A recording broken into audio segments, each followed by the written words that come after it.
こんにちは、ますみです。本日はチャット GPT に演算機能を搭載する方法を解説します。この動画を見ることで、今までチャット GPT が苦手としていた演算機能が強化されたチャットボットを作ることができます。本動画では LangChain というライブラリを用いていくため、もしも LangChain についてまだ知らない方は、こちらの動画を先にご覧ください。それでは本題に入ります。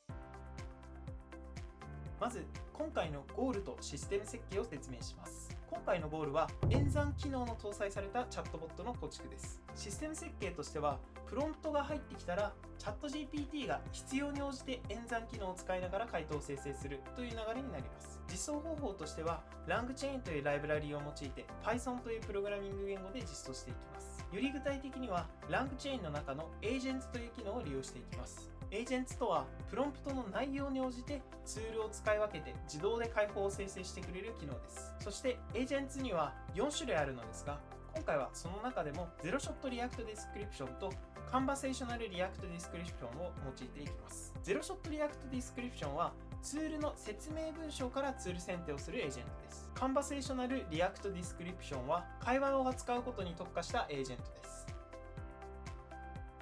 ここから Python を用いた実装方法を説明します。まず環境構築として今回 LangChain を用いるため pip インストール LangChain をしましょう。そしてこれ以降の説明では OpenAI のモデルを用いるため pip インストール OpenAI をした後に API キーを設定していきます。ご自身で発行した API キーをダブルクォーテーションの中に入れて実行してください。もしも API の発行方法をまだ知らない方は、以前解説したこちらの動画を参考にしてみてください。これで環境構築は以上です。ここから具体的な実装方法を解説します。まずベーシックな実装としてゼロショットリアクトディスクリプションを用いた方法を説明します。今回は LLM-MAS というツールを読み込み、エージェントへ渡すことで必要に応じて LLM-MAS という演算ツールを使用してくれます。こちらのエージェントに対して5の3乗はというプロンプトを入れて実行してみましょう。すると次のように演算ツールを用いて正しく計算してくれました。次にチャットへの実装としてカンバセーショナルリアクトディスクリプションを用いた方法を説明します。ツールの読み込み方は全く同じなのですが、今回はカンバセーショナルバッファーメモリーというチャット履歴を保持するためのメモリーをエージェントに渡していき、この状態で5の3乗はと同様の質問をしてみましょう。